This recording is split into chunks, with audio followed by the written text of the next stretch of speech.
के इंडी को लीड कर रहे थे, उनकी समाजवादी पार्टी। इन्होंने पूरा election from the day one इन्होंने अगड़ा बनाम पिछड़ा चुनाव लड़ा। आप उनके कैंडिडेट्स कैसे फील्ड किए देख सकते हैं, और वो फलदायी उनके लिए हुआ।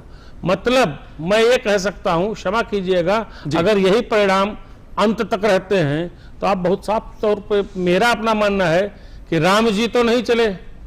अगर अयोध्या सीट हार जाती बीजेपी, अंबेडकर नगर सीट हारने के बड़े आसार हैं, और अगल बगल गोंडा और कर्नलगंज, कैसरगंज में कुछ गड़बड़ होता है तो आप क्या सोचेंगे? 12 घंटे बाद ये विश्लेषण का समय आएगा। ये मेरा मतलब मेरे कहने का अर्थ यह है मित्र कि साहब ऐसा है कि राम जी नहीं चले, लेकिन वो मुसलमान जी, दलित जी, यादव जी, गैर यादव जी, फलाने जी, ढिमाके जी चल गए। भारतीय राजनीति में बड़े बदलाव की जरूरत है, लेकिन ये चिंताजनक है, क्षमा सहित ये चिंताजनक है।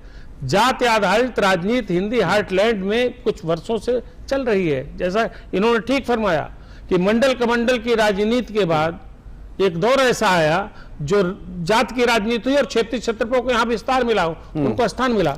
पर यह बहुत अच्छा किसी भी स्वस्थ लोकतंत्र के लिए नहीं है कि हम शकल देख करके, हम जात देख करके वोट चुने, सरकार चुने। और इसीलिए इंदौर जैसी घटना, इसको घटना कहूंगा, ज्यादा मतलब है, आदमी ऊब जाता है, थक जाता है। जी दीप्ति। बिल्कुल संतोष, देखिए लगातार जो रुझान है वो हमारे पास आ रहे हैं। रुझानों में देखिए अंबेडकर नगर से सपा के लालजी वर्मा समय आगे चल रहे हैं, और जो आंकड़े हैं वो भी तेजी के साथ बदलते हुए दिखाई दे रहे हैं। और आंकड़े जो हैं वो हम आपके बीच में हेलीकॉप्टर के माध्यम से लेकर आ रहे हैं। देखिए किस तरह से जो आंकड़े हैं वो तेजी के साथ बदलते हुए नजर आ रहे हैं। अगर बात की जाए एनडीए की, तो एनडीए के पास इस समय 294 सीटों पर, विपक्षी गठबंधन की बात करी जाए तो 228, और अन्य दलों के पास उत्तर प्रदेश में अगर बात की जाए तो वहां पर भी विपक्षी गठबंधन जो है वो सीधे तौर पर टक्कर देते हुए, और उत्तर प्रदेश की 80 सीटें जो हैं वहां पर देखिए 42 सीटें विपक्षी गठबंधन के पास, 37 सीटें एनडीए के पास, और अन्य के पास अभी 0 सीटें जो हैं वो सीधे तौर पर दिखाई दे रही। यानी कहीं ना कहीं यूपी की 80 सीटों पर, जैसे कि हमने शुरुआत से देखा, जो मुकाबला है वो बिल्कुल कांटे की टक्कर मारा जा रहा है, और जो आंकड़े हैं वो भी लगातार बदलते जा रहे हैं। हालांकि अभी ये सिर्फ रुझान है, अभी जो फाइनल रिजल्ट है वो आना बाकी है, लेकिन देखिए कि मुकाबला बेहद दिलचस्प होता जा रहा है। संतोष, बिल्कुल मुकाबला बेहद दिलचस्प होता जा रहा है, और लगातार हम ये बात कर रहे हैं कि जो मुकाबला है वो बहुत कम मार्जिन कर रह गया, और लेकिन एक बड़े वर्ग, एक बड़े महिला वर्ग की हम बात कर रहे थे। प्रेम जी, क्या महिलाओं के वोटों पर, महिलाओं के वोट का जो अधिकार था, जो हुक्मरानी चलती थी मुखिया की पति के रूप में, बड़े भाई के रूप में, वो खत्म हुई है? देखिए, निश्चित तौर पे एक राजनीतिक जागरूकता आई है। पिछले कुछ चुनाव ऐसे हैं जिसमें महिला वोटर बड़ी निर्णायक रही। उसमें 2019 का लोकसभा चुनाव भी है, बिहार के विधानसभा चुनाव में जो जेडीयू को उसका बड़ा फायदा मिला था। हो क्या रहा है कि कुछ योजनाओं का स्वरूप पिछले बदला है।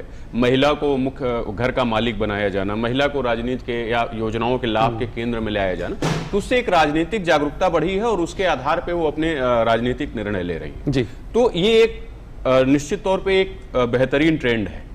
लेकिन इस अभी तक आपने जितने आंकड़े दिखाए स्क्रीन पे, मुझे जो सबसे दिलचस्प आंकड़ा लगा है, जो सबसे महत्वपूर्ण है इस राजनीति में, उत्तर प्रदेश की तस्वीर को देखते हुए समाजवादी पार्टी को 43% वोट मिलना, 43% वोट शेयर, क्योंकि 2019 में जो एनडीए का वोट शेयर था वो 51% वोट शेयर था, और समाजवादी पार्टी और बसपा का मिलकर जो वोट शेयर था वो लगभग 40 से 41% के आसपास का था।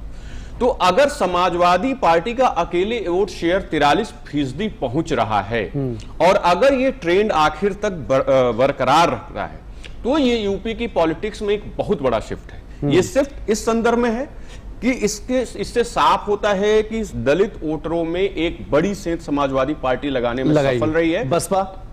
बसपा के लिए तो फॉल बैक है ही, लेकिन ये बताया जा रहा है, इससे ये भी साफ होता है कि जो दलित वोटरों का एक बड़ा तबका भाजपा के साथ जाता था वो समाजवादी पार्टी की ओर शिफ्ट हुआ। और ये शिफ्ट इसलिए इंपॉर्टेंट है क्योंकि जो पूरी 2 दशक की पॉलिटिक्स थी बसपा बनाम सपा